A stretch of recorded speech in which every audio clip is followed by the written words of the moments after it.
What is reality? Knowledge? The meaning of life? Big topics you might tackle figuratively, explaining existence as a journey down a road or across an ocean, a climb, a war, a book, a thread, a game, a window of opportunity, or an all too short-lived flicker of flame. 2,400 years ago, one of history's most famous thinkers said life is like being chained up in a cave, forced to watch shadows flitting across a stone wall. Pretty cheery, right?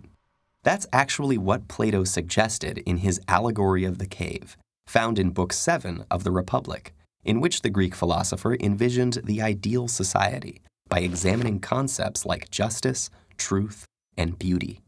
In the allegory, a group of prisoners have been confined in a cavern since birth with no knowledge of the outside world. They are chained facing a wall, unable to turn their heads, while a fire behind them gives off a faint light. Occasionally, people pass by the fire carrying figures of animals and other objects that cast shadows on the wall. The prisoners name and classify these illusions, believing they're perceiving actual entities. Suddenly, one prisoner is freed and brought outside for the first time. The sunlight hurts his eyes, and he finds the new environment disorienting. When told that the things around him are real, while the shadows were mere reflections, he cannot believe it. The shadows appeared much clearer to him.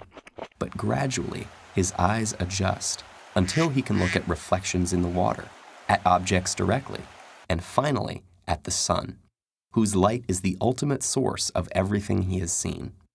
The prisoner returns to the cave to share his discovery, but he is no longer used to the darkness and has a hard time seeing the shadows on the wall.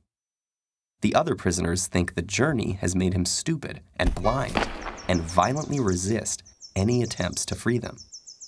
Plato introduces this passage as an analogy of what it's like to be a philosopher trying to educate the public. Most people are not just comfortable in their ignorance, but hostile to anyone who points it out. In fact, the real-life Socrates was sentenced to death by the Athenian government for disrupting the social order, and his student Plato spends much of the Republic disparaging Athenian democracy, while promoting rule by philosopher kings. With the cave parable, Plato may be arguing that the masses are too stubborn and ignorant to govern themselves. But the allegory has captured imaginations for 2,400 years because it can be read in far more ways. Importantly, the allegory is connected to the theory of forms developed in Plato's other dialogues, which holds that, like the shadows on the wall, things in the physical world are flawed reflections of ideal forms, such as roundness or beauty.